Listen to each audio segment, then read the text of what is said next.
சுவாமி தரிசனம் செய்ய சென்ற ரோட்டரி கிளப் தலைவரை தீ வைத்து எரித்து கொலை செய்ய முயற்சித்த மர்ம நபர்கள் குறித்து பொறையாறு போலீசார் விசாரணை மேற்கொண்டுள்ளனர். படுகாயமடைந்த நபர் மேல் சிகிச்சைக்காக தஞ்சை மருத்துவமனைக்கு கொண்டு செல்லப்பட்டார். மயிலாடுதுறை மாவட்டம் தரங்கம்பாடி கடற்கரையில் பழமைமிக்க மாசிலாமணிநாதர் கோவில் அமைந்துள்ளது. வெள்ளிக்கிழமை தோறும் இக்கோவிலில் சிறப்பு பூஜைகள் நடைபெறுவது வழக்கம்.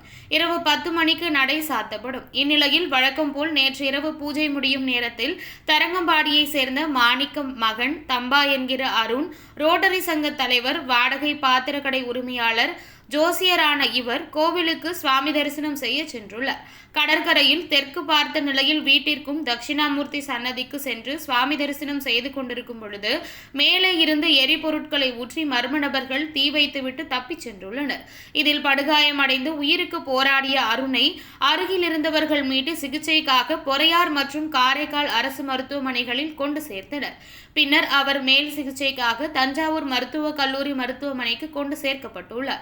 இதுகுறித்து பொறையார் போலீசார் முன் விரோதத்தால் இச்சம்பவம் நடந்ததா அல்லது தொழில்முறை போட்டியால் நடைபெற்றதா என்பது குறித்து தீவிர விசாரணை மேற்கொண்டுள்ளனர்.